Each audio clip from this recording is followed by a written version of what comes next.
On this episode of That Kingsville Podcast, Mayor Dennis Rogers here to talk budget 2023, strategic priorities, this and that, and Super Bowl predictions. Up next on That Kingsville Podcast. That Kingsville Podcast is brought to you by Kingsville Brewery. We have an amazing lineup of events at Tap House for the month of February, from live music every Saturday night to dinner and a show and country western Wednesday starting February 22nd. There's always something there for you. It's Super Bowl Sunday, gentlemen. They serve beer at the Tap House. Ooh. If you're thirsty and need a place to watch the game, go. So dinner and a show February 17th. Saturday Night Live music with Jazz Trio on the 18th, February 22nd, Country Night, Tap House Trivia February 23rd, February 25th. Music with Glenn McNeil. For more information, visit www.kingsvillebrewery.com/taphouse. Thank you, Kingsville Brewery, for supporting That Kingsville Podcast. That's busy. It is busy, but you should go because it's great and they have delicious beer. Beer. That Kingsville Podcast is also supported by Murray Insurance. Join the ladies of Murray Insurance on International Women's Day, March 8th, for Count Her In Women's Networking Night. Meet other like-minded female professionals in our area, enjoy a drink, appetizers, and great company at Elite Restaurant located at 20 Main Street West in the heart of Kingsville. Win some great prizes, eat, drink, dine vouchers, and promote your business whilst having fun. All proceeds will go towards supporting our 2023 mission of sponsoring local all-female sporting teams. All business types are welcome. For your tickets, head over to the link on their bio over on Instagram at Team Murray Insurance. Thank you, Murray Insurance, for supporting That Kingsville Podcast. Welcome to That Kingsville Podcast. I'm your host, Dave Hunt, Kevin Black, Steve Ianson. Joining us yet again, Mayor Dennis Rogers. Thanks for joining us, Mr. Rogers. Yeah, thanks for the invite. Happy to be here. Well, Your worship. Yes, we have. Is that how you prefer that we refer to you? Your worship? I think Dennis is good. Dennis would be fine. Yeah, it's, I appreciate the customary title, and it happens quite a bit. But to me, it's Dennis is good. It was incredible. I was in the grocery store the other day, and there he was pushing out his own cart full of groceries. Doesn't have his own personal shop or anything. I thought that was in there. The he is. Wasn't that one of the new positions? No, we cut that one out. Good for that guy. That's a popular down to earth mayor right there. Oh boy, he's just like the rest of us. So I can't remember. Does Kingsville have the bling, like the chain? Yeah, chain of office. Yeah. So technically, we don't have one. We had to borrow it for the inauguration. So. Did somebody have to pawn it years ago to offset an infrastructure project? We just couldn't make that payment. Had to redo the sidewalk, or I'm sure there's a story there somewhere. I didn't dig into it too much, and I didn't request a new one. No. So we're happy to borrow the one from the county, and it is what it is. Ceremonial only, but. Speaking of budget and whatnot, we had John Norton and Ryan McLeod in a couple episodes to talk about the proposed budget. Great. You guys went through some deliberation, and there was a budget that passed. Yes, sir. Congratulations. One budget down in your 4-year term. So. Yep. It's January's a busy month, and I think council worked really hard at it. Administration worked really hard at it, and I think we're proud of where it stood. So where did we end up? Dollar amount or percentage? Both. So I can tell you, so municipally, we're at $87.51 per the $250,000 house assessment. The reason we use that assessment, because that's the average house that's assessed within Kingsville. So municipally, we ended at 4.8%. Okay. If you include your education taxes and your county taxes, we finish at 3.9%, and the total is $134.82. Sorry, Dave. I'm just seeing how deep my pockets are. You're acting that you really took that one home. So that's pretty close to proposed. It was 5% proposed. It's below proposed. Yeah, it's so you knocked a couple of tenths of a point off. Yep. But I'm sure that's not the real story. So where money gets juggled all over the place. So where did we juggle things? What got cut? What got put in? Well, I can tell you the kind of the real most important thing that we really wanted to drill home is with our residents is long-term planning. So, we devoted, a full 1% increase into infrastructure towards our infrastructure deficit. Like our reserves where they're at now cannot sustain or be able to renovate the roads and culverts and everything that we have to sustain for the future. So we put 1% towards that, which is about $200,000. So you couple that with our facilities as well. And I'm sure we'll get into that when we talk about priorities for this year. But, the amount of buildings and facilities that we have, again, within our reserves, like we don't have enough to renovate and be able to sustain those buildings for a long-term projection. So we devoted 1% towards that as well, again, which is about $200,000.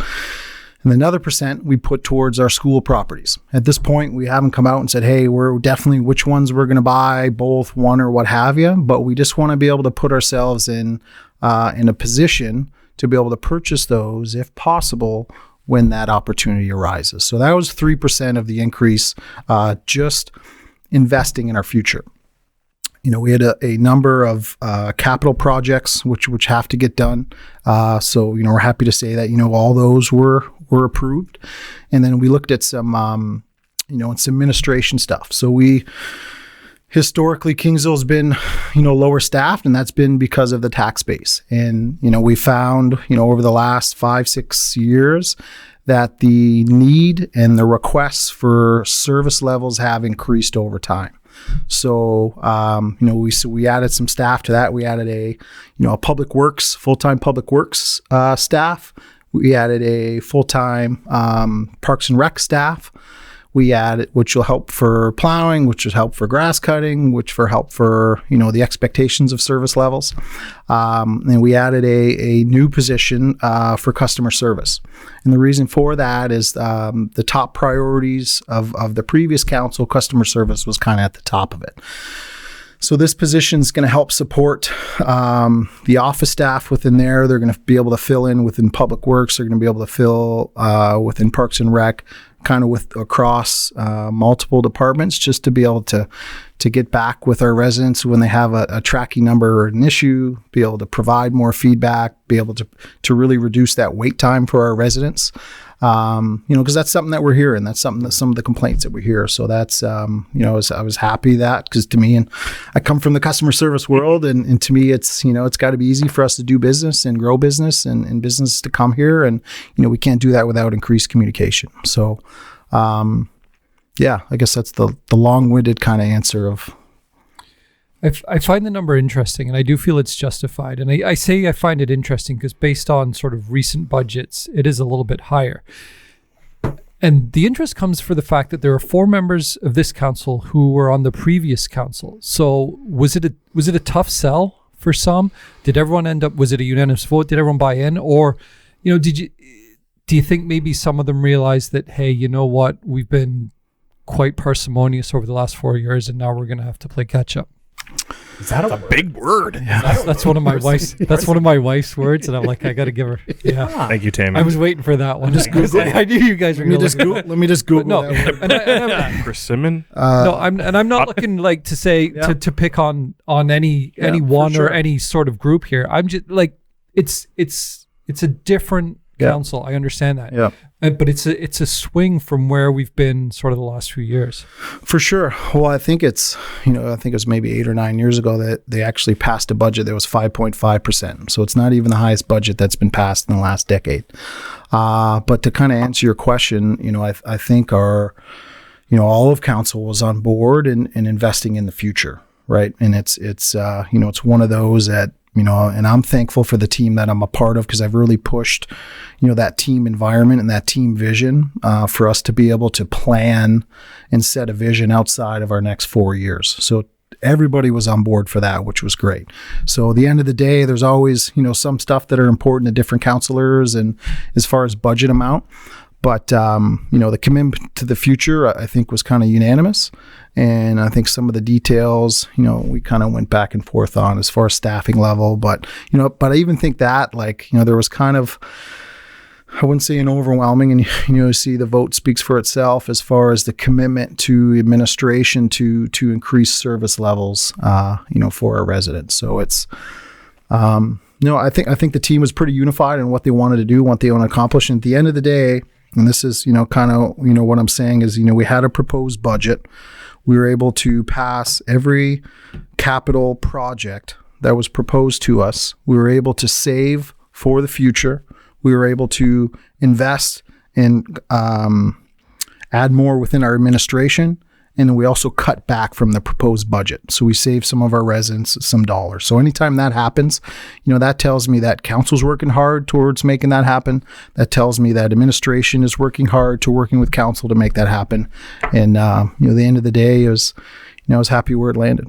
I'm gonna argue one of the most ridiculous points when you approve a 4.8% budget, but out of that, in that budget, you're borrowing $6 million out of reserves that is being used towards a lot of projects. And as Ryan McLeod explained in our last podcast when we talked about it, that's what they're there for. You set money aside into budgets to use on projects, and it just happens that those projects are going forward now.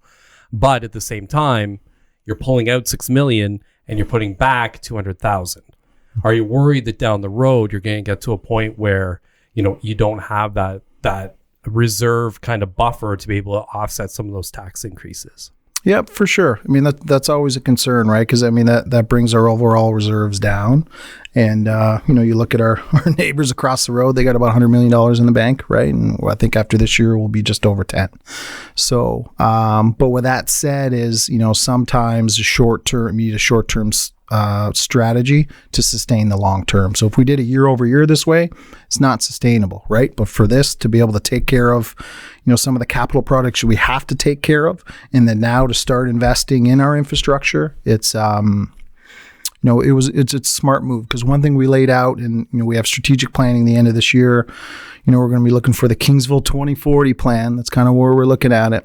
But it's we're looking at a 10 to 12 year kind of infrastructure plan and goal through taxation to be able to bring down that infrastructure deficit. So it's going to be a long term, but it's going to be a strategically planned year after year to be able to achieve it.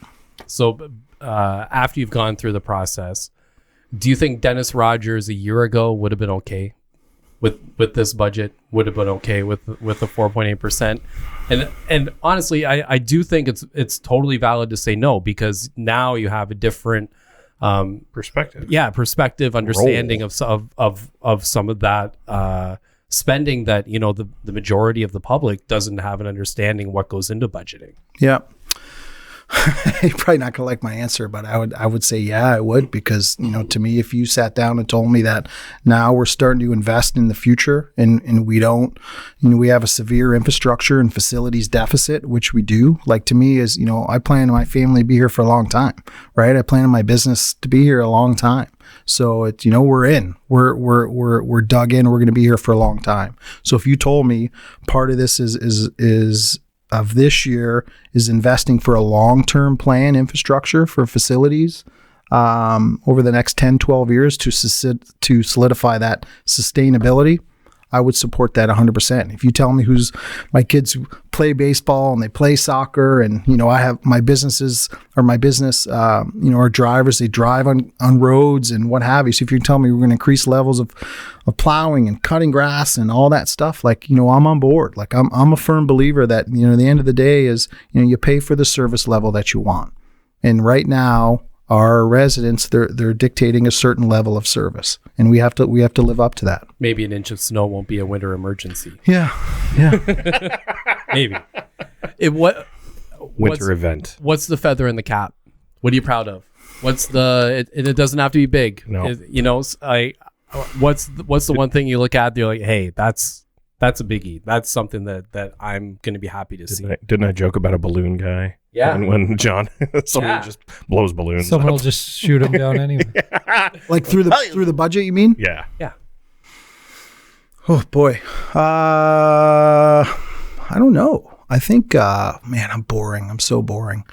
I think, I'm a nerd when it comes to like numbers and long-term planning. To me, it's to take the first step to say, hey, you know what, community, this is what we believe is right, and this is what we're going to do. And believe me, we've been getting calls, and people are upset with that having, but also we've been getting a lot of people who kind of believe in that long-term plan. So it's not flashy, it's not a balloon guy, but just to say, you know what, Kingsville, we're going to take a stand, and now we're putting together a 10, 12-year plan to lock down our facilities and our infrastructure and start saving for the school properties year over year. To me, that's exciting. That's exciting because then we get to play offense, right? Because a lot of the times municipalities, you don't get to play a lot of offense, right? It's more like it's Band-Aids, it's defense, it is what it is. So sorry, it's not exciting. It's not fun, but it's very political. Yeah. Is there like night school you go to to learn to give answers like that? Is it like Nelson, an online course? The School of Nelson.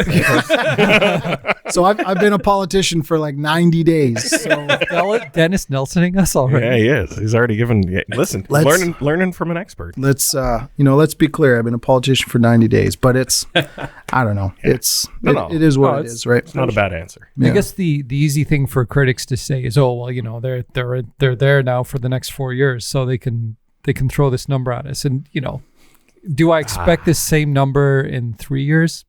Maybe not, but it's good politics. You've backed it up with I'm stuck for a word. Tangible investment. There we go, with tangible investment. Thank you.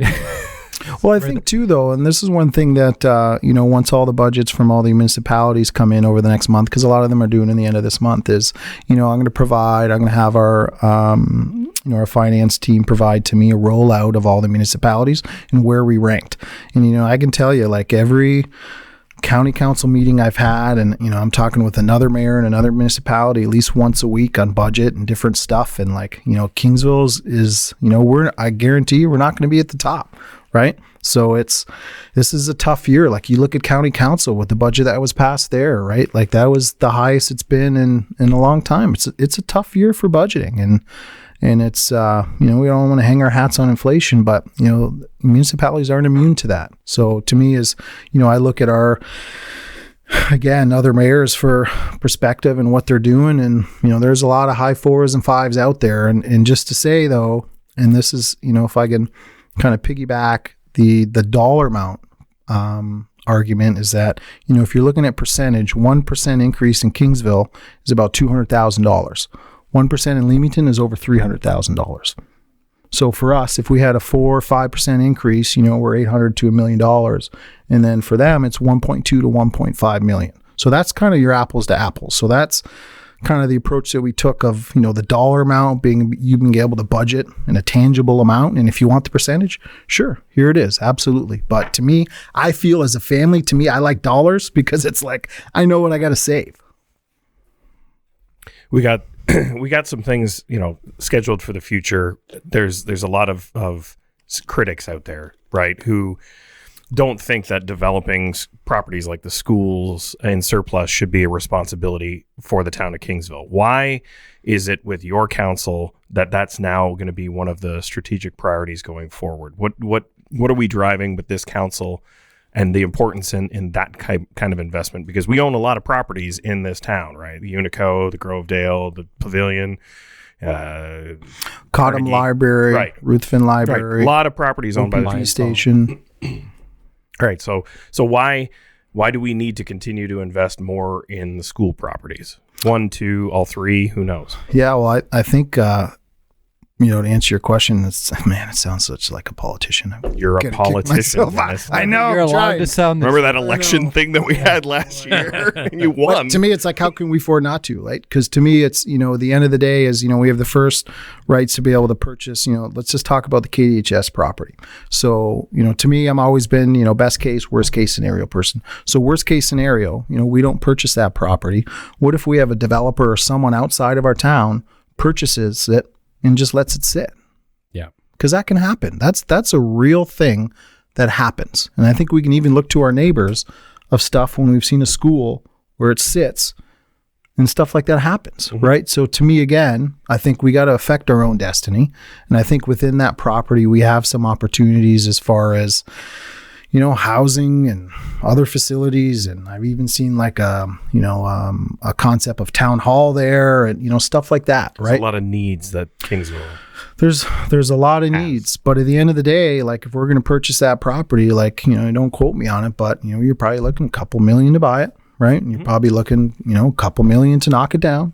And then you have developing on that. So to me, and again, our team feels that it's most advantageous for us to be able to control the destiny of that property. Because at the end of the day we're purchasing it. Yeah, we're paying to do this. But some of that part we're going to be selling back to developers, and I think that's the biggest key is. So if you look, for example, for the KPS property, if we are in a position to purchase it, even if we don't want to do something with it, we still purchase it, and then we have all the developers come to us with the proposals.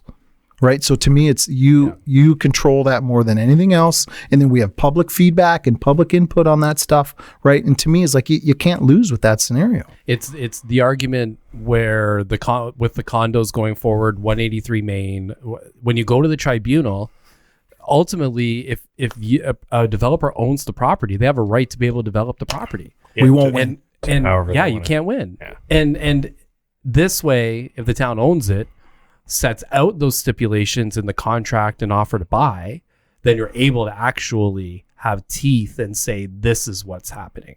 Sure. That's really the only way around to be able to make that work. And if I could add to that, with new legislation with Bill 23, the land tribunal, if we're going to be fighting developers even more, they have the provincial government saying that you need to build housing. So if we're going to be pushing back on developers that own land and they can do it within our official plan, right? That's just not a path we're going to win, right? Speaking of which, there's a property in the hot zone in Kingsville now that there's some talk of some future development. Again, that big vacant open farmer's field in the middle of town. Looks like that there's going to be some progress there as well. So, what do we do? Has there been any information that the developers kind of publicly made? I know that there's a public input session later in February. Yeah, so they're so I think that's it exactly, right? The public information, which they're going to put out, and I think they're going to be releasing, somewhat plans of how the size of lots and roads and what have you. And I think the important part of that is from the preliminary plans that I've seen is, there isn't a road that lets out onto Main Street, right? So it always kind of backs up that way south. But I also think too, there may be some commercial stuff there at the top that maybe that's the only part that goes on to Main Street.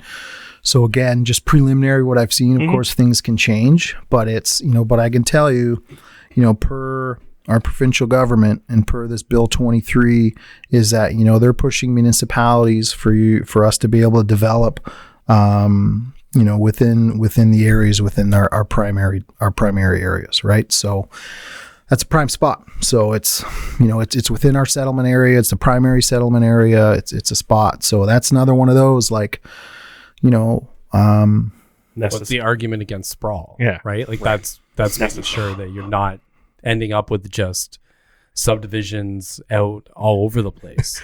Yeah. Take a look at our neighbors to the east. They stretched their town in half. They pulled it you pull pizza dough, right? Yeah. All the development happened at one end and well, that's the unfortunate part is that, if you look at, exactly the sprawl and developing, municipalities and cities and town is, you want to start at the core and work your way out, right? Because it being sprawl and it being all over the place, it creates more traffic, right? Because if you look at everything down by the golf course, they naturally have to drive all the way. But if you create density within your town, people are more apt to walk across the street, so on and so forth. So speaking of which, we good with budget, gents? I'm good with budget. Budget. Approved. Bang. Strategic priorities was another thing that the council, and I'm glad that you guys addressed it immediately, right? That allows you to get started on the right foot immediately after budget deliberations and set, I guess, the tone of, hey, overall, this is how we want to proceed. So you had three major strategic priorities. They were attainable housing, facilities review, and then follow up and I guess really from our Main Street Development Committee, kind of updating that to see where it's at, as well as potentials, things we can move forward with and what have you. So, sorry, go ahead, Dave. No, I was going to say, starting at the top, attainable housing. What were some of the key criteria or things that the municipality at our granular level What were some of the initiatives that were talked about, why it was important, and what we can start to implement? Well, I think you start at the granular, I can't say that word, granular level, but you work your way up to the macro level with the province, and that's what the province has mandated, right? They're saying that we need to build these homes, and, we need to have more housing, for our communities. And, through the election process, one of the biggest things that came up is affordability, and attainability of housing. So, as council thought it was really important for us to be able to address that. We haven't in the past. But, if you look in Kingsville, we're the perfect cookie cutter of single family home, double driveway, garage. But, the pricing within this market is, prices a lot of people out. So on that, like, have we, is the initiative to develop somewhat of strategies in order to offset the cost or to encourage the development of? Yep. So there's a couple things, and that's, you'll hear this a lot within, our council, and the kind of the vision that we're talking about is collaboration with our developers. So to me, I feel, we have to be able to do it together. We have to have them on board. We can't have an adversarial relationship. Because if we truly want to achieve things that we want to do and achieve our objectives, right, we have to have them on board. So we're looking at, to answer your question, some things like, smaller lot sizes and smaller driveways and no garages and, stuff like that. So we're actually going to have an attainable, affordable, like mayoral roundtable in the spring. We're just kind of putting it together, where we're going to, invite the public in and kind of see just the different models and stuff that are out there, potential different price points that are out there, just to get some feedback. Because I think at the end of the day is like, we have to realize is that, that $200,000 home is gone. It's gone. So 2010. Yeah. But I mean, really though, there's still people that are looking for that. So it's, we have to be real with where the market's at. But at the end of the day is, we also have to understand the difference between affordable and attainable. And for us as councils, we have to know, what the residents want. Do they want more subsidized housing, right? And where do they want it? Or do they want housing that's in that mid 400s range, right? Or do they want whole developments where they have 2 to 3 units on the lot, right? So those are things that we're looking at, and obviously we're going to draw a lot of resident feedback from it. But I guess there's sort of two obstacles in one sense too when it comes to affordable and attainable housing.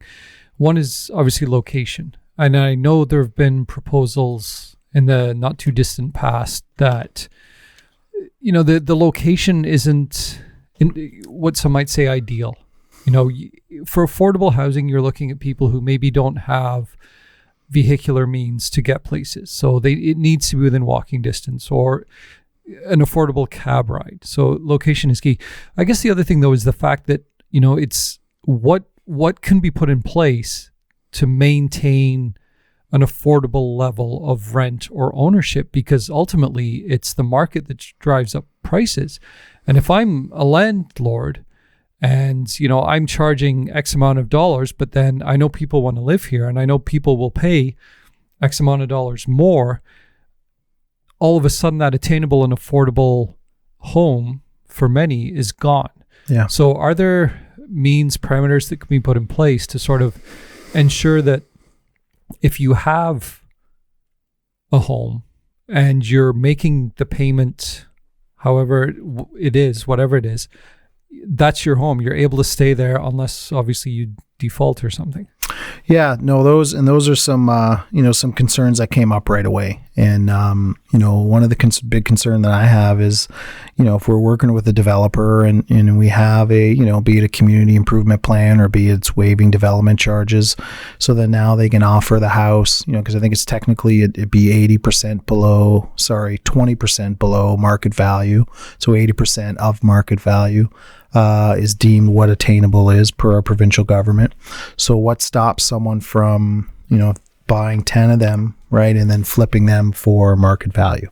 So those are questions that we've had. Those are questions that I've asked, our MPP, Anthony Liardi, and these are things that are coming up across, other municipalities as far as getting answers. So, there are another thing we were looking at is, on the the rental aspect is, is providing a tax break to the developer or the owner, a better program, because at the end of the year, you provide receipt that, hey, I provided this much rent below market value or what have you. You prove that to the town, and then you get a reimbursement of taxes, right? So, but right now, the provincial government it's on development fees, right? So that's what they're saying is you waive development fees, for attainable housing. So we're still waiting on some more data from them. They're going to be doing a sample audit within some other municipalities as far as, where their reserves are at, how much development fees they've paid for attainable housing. And then once we kind of get some more data, then we'll be able to do that. But what you said, Steve, is a legitimate concern.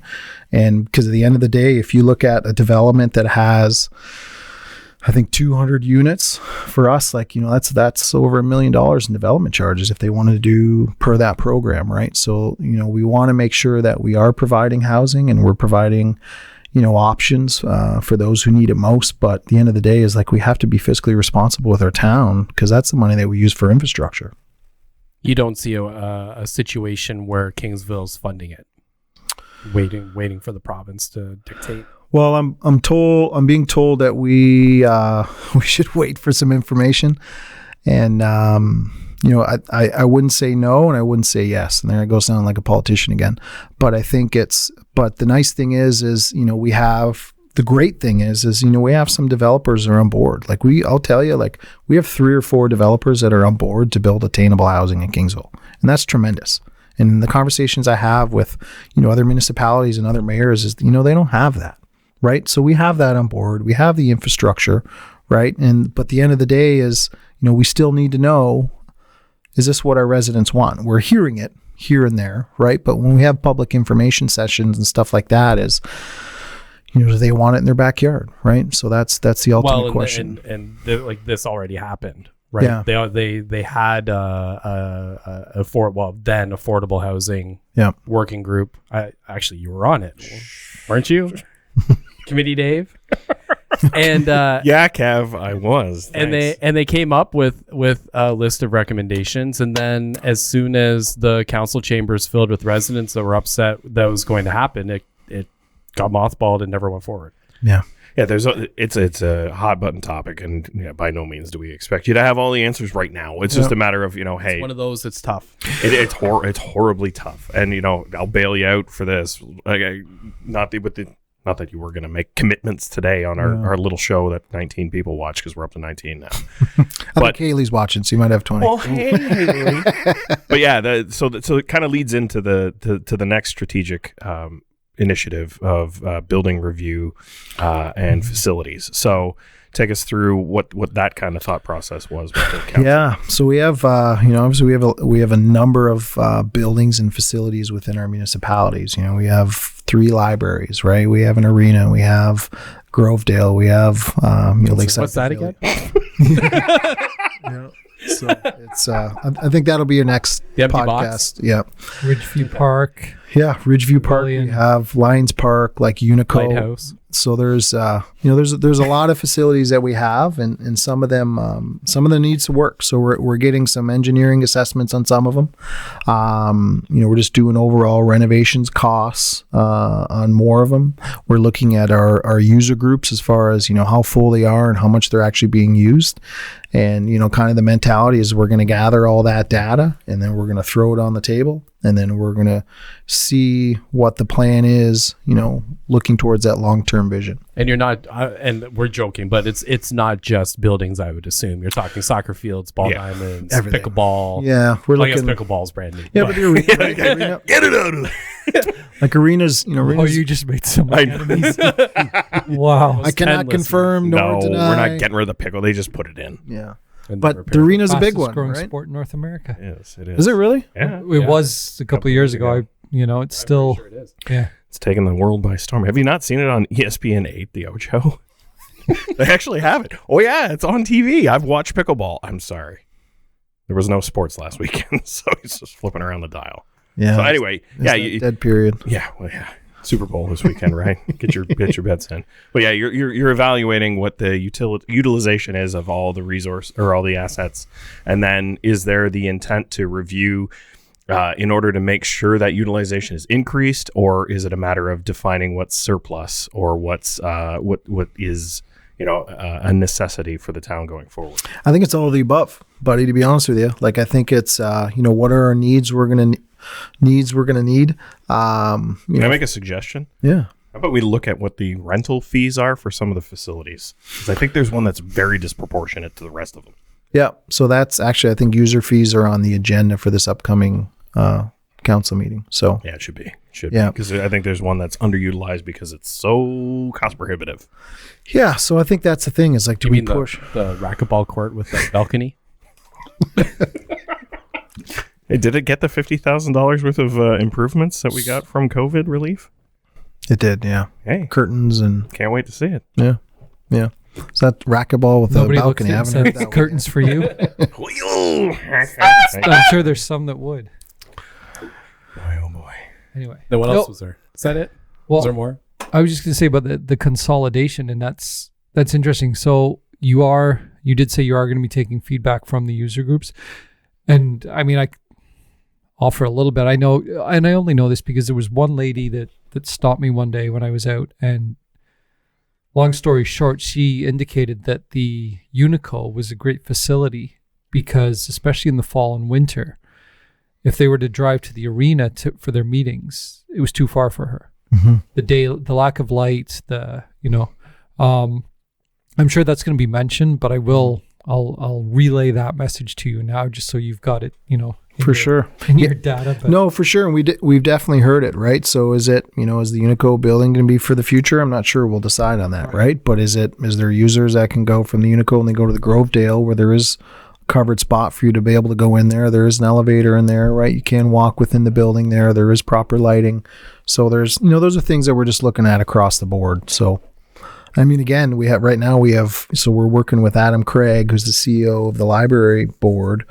We have 2 libraries right now that aren't open, and they need some investment in it. So is it worthwhile to invest in those buildings, if they're not going to be full? Or do we invest in them and then create a program and programming to be able to increase user groups and increase usage? So those are things we're looking at across the board. Again, like you look at our OPP station, right? Like the old town hall there, like, that needs a lot of money. But at the end of the day is, there's talks of, moving the police station and, is there going to even be a jail in Kingsville? Like all that stuff where it's just being thrown out. Like we're moving towards a place. So I know a place. Right. So do you want to put $1 million into this if, they're not going to be, or $2 million if they're not going to be there in 10, 12 years. Right. So it's, again, the mentality in this, or I'm thankful to be a part of the team that we have is we're committed to making the tough decisions to ensure long-term sustainability. Yeah, so they're not popular. They're not popular, right? They're not, right? So, but it has to be done. And you look in history when things have been accomplished, they may not have been liked during that time, but when you look back, hindsight's always 20/20. You're appreciative for people setting the foundation because it had to happen. So on that, the third strategic Main Street. Remember that time we were on that committee? I sure do. Yeah, he was on the committee too. Okay. Oh, so give him crap. Committee Dennis. Should we leave? Just let them have their reminisce. No, I'm going to challenge it. Right. Again, this was something that was brought up as a result of a body of people that were, and this is Dave Hunt's words, not anyone else's words, fighting a battle that would not be won in the eyes of a tribunal and or other things. It was as a result of these developments happening in this end of town. So the idea was to understand what the future of the town should be. And that was presented to the former council and tabled because they couldn't execute on anything.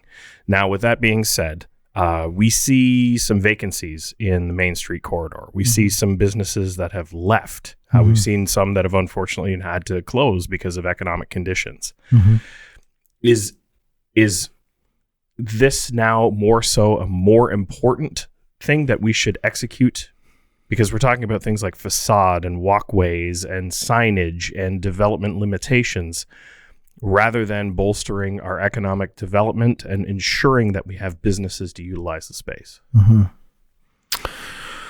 That's a good question. You betcha. I've been working on that He's one. been waiting 2 years to ask that question. You rehearsed that for 4 hours back from Toronto. I did, yeah. No. I feel like we had like 4 episodes that were about that question. Yeah, but now, because of what's happened over the last couple of years, and now we've really started to see some gaps in our economic situation in town. And it's no secret. And it's not necessarily because the businesses were terrible or anything like that. It's a matter of, inflation is one factor, rent increases, just overall the business cases of some of those things didn't end up working out because of, a situation. So in my opinion, or actually, Dennis, answer the question. I'm not going to, I'll rebut. No, well, one thing I can tell you that, this was one that, again, it was just to kind of how things were is, we had probably 15 or 16 priorities at our meeting, and then we all kind of ranked them as council.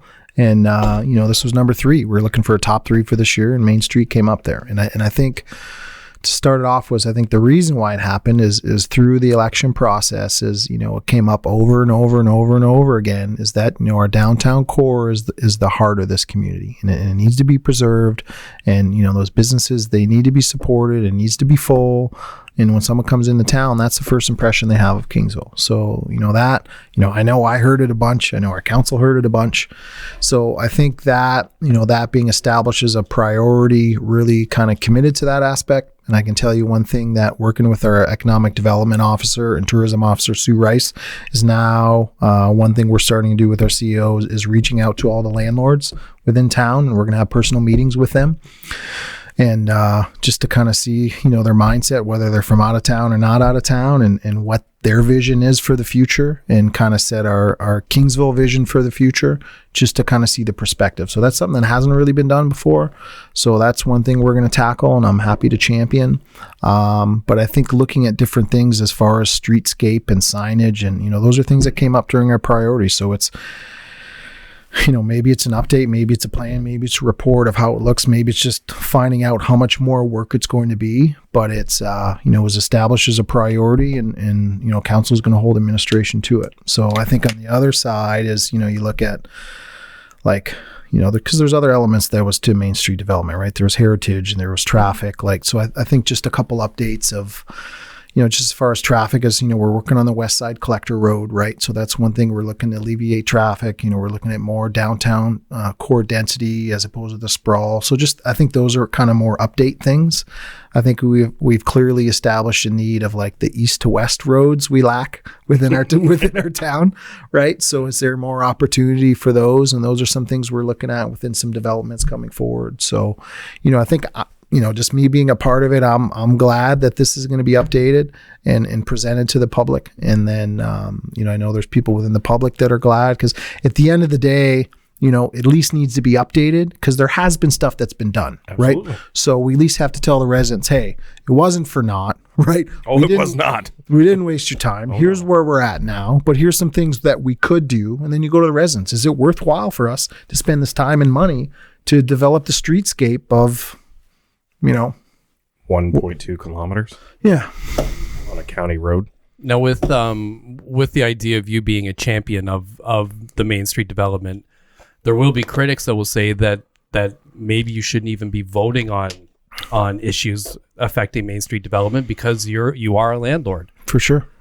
Technically, the meetings you're talking about, you should be having with yourself. Mm-hmm. How are you? And I mean, we talked about it before you were elected. Mm-hmm. That's a difficult minefield for sure you, maybe it's not. But yep. How do you, as a business owner and a mayor, yep. Try to balance those two priorities as you try to work towards something that the majority of residents would agree with you that, yep. Main Street development is a key priority, but for you, it's there's going to be some balance there. Yeah. So 4 words: integrity, commissioner, on, speed dial. So I've talked to her multiple times about different items across the board, because the last thing I want to see is a conflict, especially when it comes to like a pecuniary interest. And to me, is if there's something I'm looking at, and I've already had a conversation with her about talking with landlords. So if we're talking with landlords and we're given a perspective, is different from when we're actually voting on stuff within council chambers, right? So you can set the vision for the town, because me having a conversation with one landlord really doesn't really affect my business, right? And me as a landlord, right? So it's not going to increase me financially. It's not like we're looking to buy the building. Then that's a different story, right? But I call her, and she's great about answering, and she gives me perspective, and I document those emails, because at the end of the day, it's it's about transparency and doing things in the light of day. And the last thing I would want to do is have good intentions be clouded by some potential conflict. I think of like Kingsville and Leamington are somewhat similar in their downtown, if you will, as far as having a downtown core. I compare that to, let's say, Tecumseh, where you can't really identify a downtown. And I know that the sort of, thank you, am I rattling my lid? The sprawl in Tecumseh really started sort of 20, 25, 30 years ago. In speaking with someone from Leamington, one thing they said was sort of the death of the downtown was sort of the development on Erie Street South. That plaza really started to take away from the downtown core. And I say that because in Kingsville, obviously the plaza where we'll say the Freshco Plaza, the McDonald's Plaza, and then you've got another smaller plaza going in across the street. You can't stop development per se, but how can you ensure the downtown that is inviting for business owners when you've got all this sprawl and new amenities going up? I'd argue it's nice to see development coming towards the right end of town. What end of town? What's over on that end of town, Kevin? Would you say conflict of interest? This is our show. He gets free promo every week. Should have worn my green heart shirt. Hey, listen. Sponsorships are available for That Kingsville Podcast. We can talk about it out there. I'm kidding. No, I'm sorry, Steve. That's okay. Really, but you're absolutely right. It's it's a great comment. Or I guess maybe rephrase it. Is there concern that with all these, because again, there's so many residents, so many needs, so many businesses that can really thrive, and we keep allowing sort of these newer developments to go in at this end of town. At some point, other than maybe the restaurants and a couple other niche businesses, how can we really draw people in? We know the former Queen's Auto is vacant as far as I know still. Mm-hmm. I've been working all over the place, not necessarily in Kingsville. No, it is. Yep. And we know of another business that's indicated that they're closing or have closed, and that's a significant space, not nearby the Queen's Auto. Same sign, right? Yeah. And there's other people who make the case that the former grocery store that was downtown, that facade still isn't exactly inviting, if you will. And I'm not saying that as a criticism of the business owner or anything like that, but it's, you walk by and there's no access or anything like that to the building. So how can we make sure that the downtown core thrives when there's all this other excitement spreading out? Well, I think number one, that starts with a strong BIA, right? So that's the representative of the downtown businesses and the downtown core. So you look at someone who's Jody there, who we have a tremendous amount of respect and confidence in, and we're going to have the AGM here of coming up. I think it's the end of this month, 25th or 26th or something.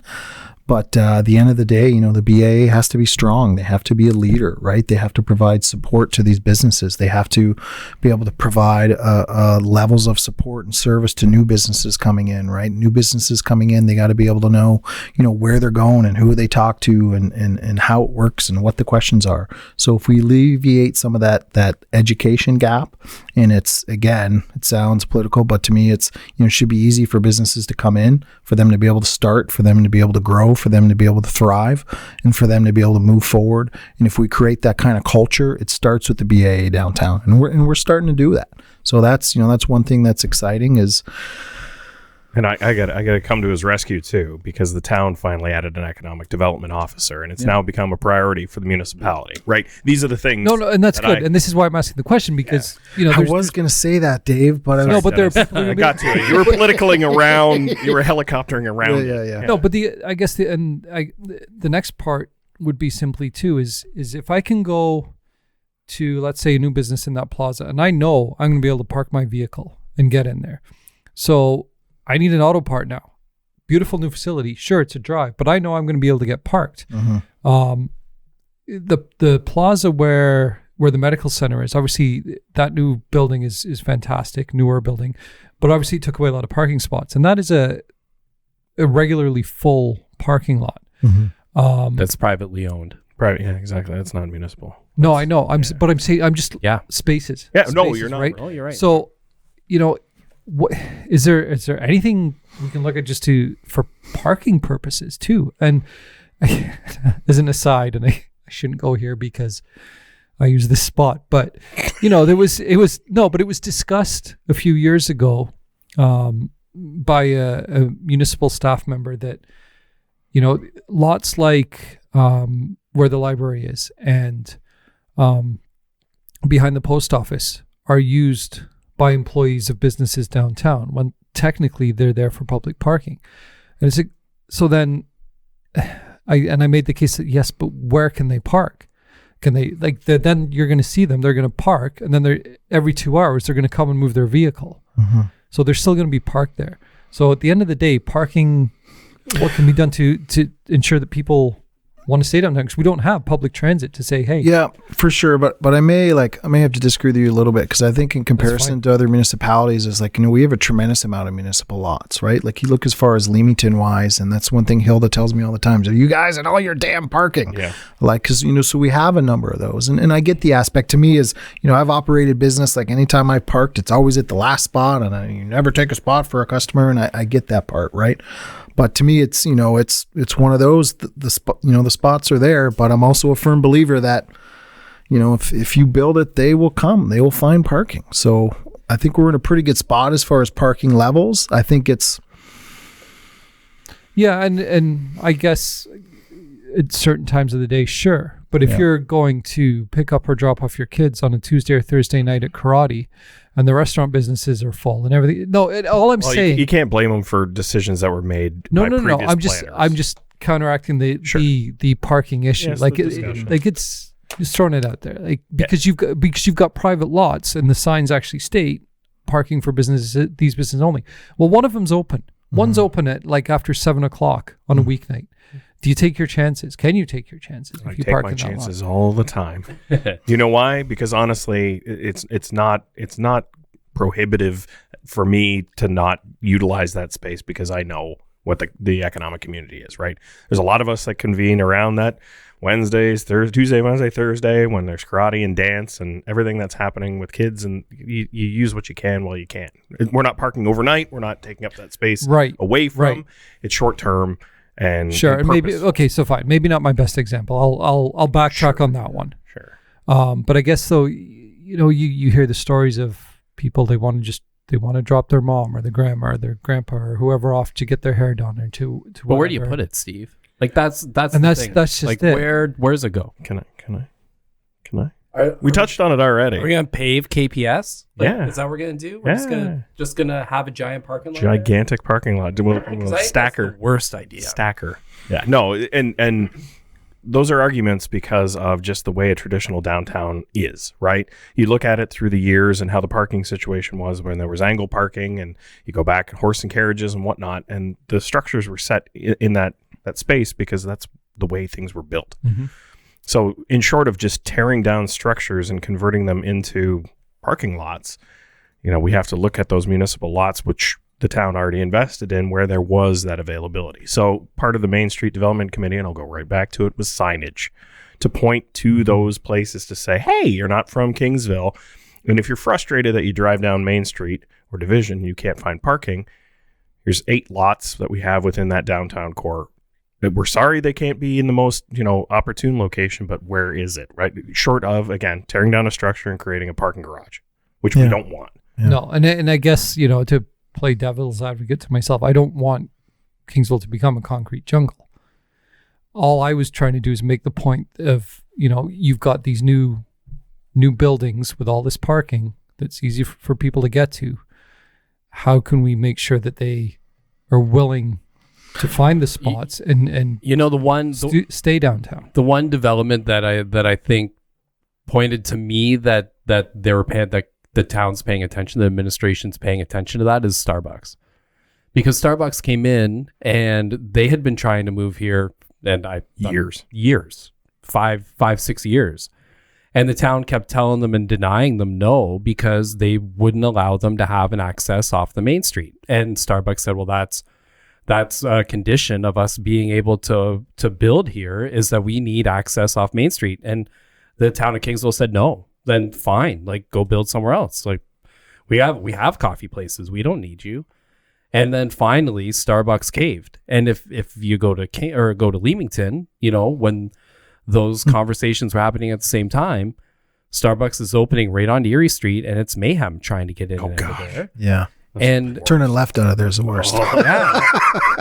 Yeah. So the town said, you know what? They were going to wait for this national chain to bow to the way that they wanted it done, or else they weren't going to be here.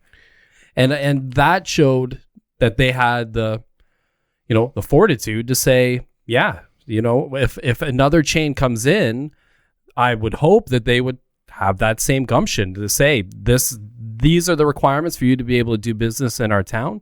You're going to be located in this area. You're going to have access this way. If you don't like it, then go somewhere else. Hey, Dennis. I think, if I could just chime in on that for a second. And I can tell you for the some of the planning meetings and stuff that I've been a part of, like traffic on Main Street is a reality within every conversation of every development that's happening on Main Street. And I think this development there that we talked about earlier is representative of that, and not having access, to it. And to me I like the mindset, and this is where, we're kind of moving towards just, I like, and I'm not going to say who told me this, but I like their mindset of, so for developers and businesses, when you come to Kingsville, is like, we have two pallets here, right? So this pallet is, this along the lines of Main Street Committee, where we can kind of affect our own destiny. So this pallet's got 12 colors, right? This palette, it has 12 designs, right? Pick which one you want. And if you pick one of each, it's going to be super easy for you. If you don't pick one of each, it's probably going to take a really long time for you to be able to accomplish what you want to accomplish, right? And if that's our mindset, which we can do municipally, we can really shape things the way we want to. Do you remember what that town was, where it was taken from? Elora. Was it? Yeah. Niagara on the Lake has the same thing. Yeah. Right. And this is it.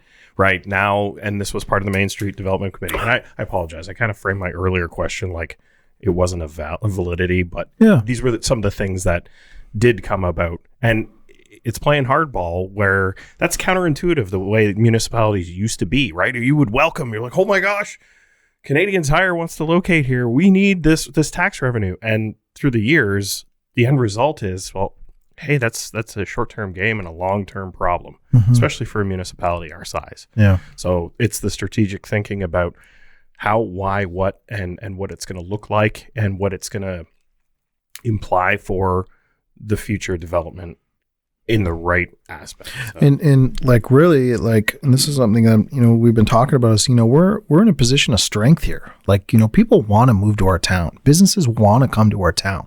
People are gravitating here, whether they're moving with small young families or they're moving here to retire, right? So we're in a unique position where we get to kind of play offense and get to shape and have those conversations. And to me, it starts with having developers. You can even go to the greenhouse stakeholders, because those are conversations we're starting to have, right? This is how we want it to look, and we want to work together, and we want you to be a community partner. We want to make sure you're doing what you're supposed to be doing. Let's work together to make that happen. I couldn't have said it any better. Jeez, Dennis.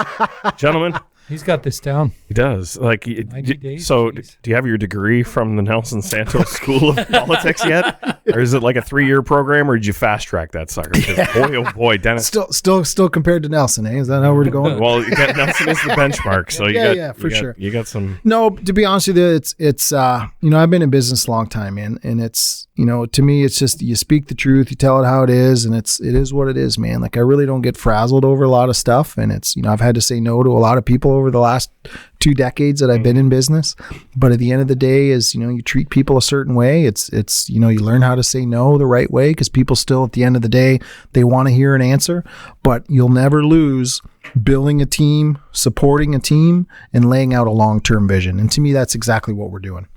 What's been the hardest mayoral decision so far? Hardest mayoral decision. Was it replacing the sign at Town Hall that was stained from the sun? Well, I can tell you that the biggest probably struggle going from self-employment to mayor of a municipality is, to me, for the last, again, 2 decades, if I wanted this light blue, it would be blue in like 8 seconds, right? So now, in the municipal world, if I want it to be blue, we got to talk with some people, we got to have a report, we got to have public feedback, which I get it. That's how things are, right? So just learning that it's a slower process. And, I think I've used this analogy 1,000 times. It's a cruise ship.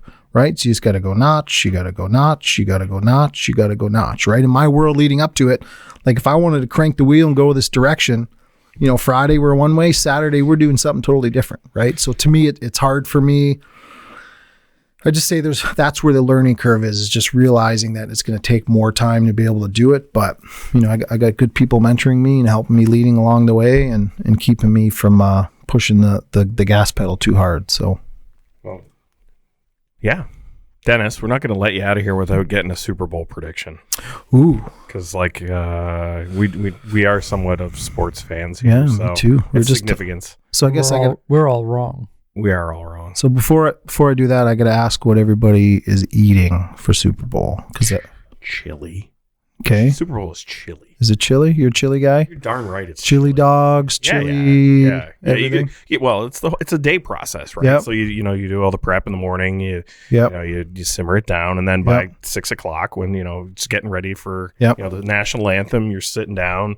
You got the cheddar cheese and the bun and everything sitting there, and you just scoop it, burn your mouth. Yep. Drink more beer to cool it off, and away you go. Yep. Beans. Kevin. Beans. Bacon beans. Some baked beans. Baked beans. Oh, I love baked beans. Really? Yeah. Super Bowl baked beans. Man, just fills you up, gets you ready, puts a nice foundation down, makes the fourth quarter a little, touch and go, but it's all right. It's all right. It's when the wives disappear in the fourth quarter, right? Yeah, it's okay. Steve? No idea. Yeah. I watch the game, and whatever's for supper, that's what's for supper. Yeah. How about you? Well, Greenheart has a Super Bowl. Here it is. Free plugs are on this end of the table. No, I'm a finger food kind of snacking guy. So some dips, wings are a necessity. We'll probably do something on the barbecue. So nice. Good assortment of that type of stuff. So all right. So we got the prediction. We got the Philly Eagles. Yeah. We got Jalen Hurts and that team with former Detroit Lions that are Super Bowl ring holders and whatnot. Yeah. And we got the Kansas City Chiefs and Patrick Mahomes. Yep. Dynamic. Well, I know last time I checked, I think the Eagles were 1.5, right? And I think everybody is saying that because of the Eagles' defensive line and Mahomes being hurt, that the Eagles have the advantage. But I think that the Chiefs are going to pull out a squeaker because I think, you look at and I'm getting philosophical here, but you look at historically the 2 Super Bowl winners within quarterbacks, it's a small class, right? And I think there's pressure on Patrick Mahomes to be able to do that, especially at where he's been the last few years. So I think he steps it up, pulls out a win, and joins that exclusive club. Have you seen the script? Yeah. Well, I think the script is like 3 Eagles by 3, right? Isn't that what it is? Yeah. Well, so final score? Oof. So I'm probably going to say 37-34 Chiefs. Oh, hi. Wasn't the script 37-34 Eagles? Was that what it was? So. It was. For all the listeners that are out there, there's a conspiracy that the NFL is scripted. That's what we're referencing. So Yeah. It's a joke because it can't be scripted. But Yeah. Anyway. It's too much money. But yeah, it is a script. I just flipped it. Flipped the script. Cool. I think that's too high.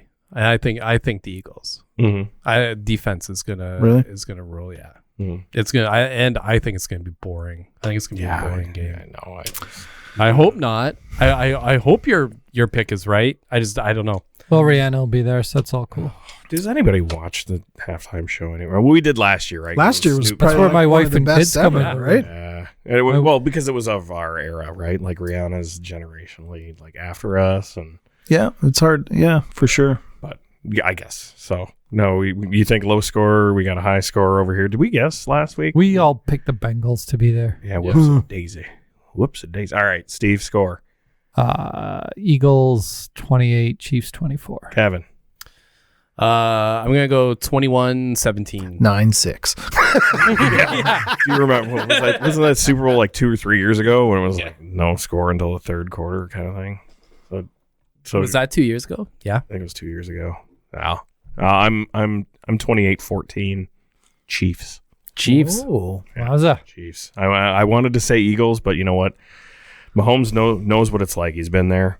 So. And I think, Hurts, he's good, but like that's an entirely new stage, right? Like, Well, Mahomes does State Farm commercials. It's played at State Farm Stadium, so technically has Mahomes field advantage. Oh no. Thank you, everyone, for joining us on this episode of That Kingsville Podcast. Dennis, Mayor, Your Worship, Mayor Dennis Rogers, thanks again for coming in.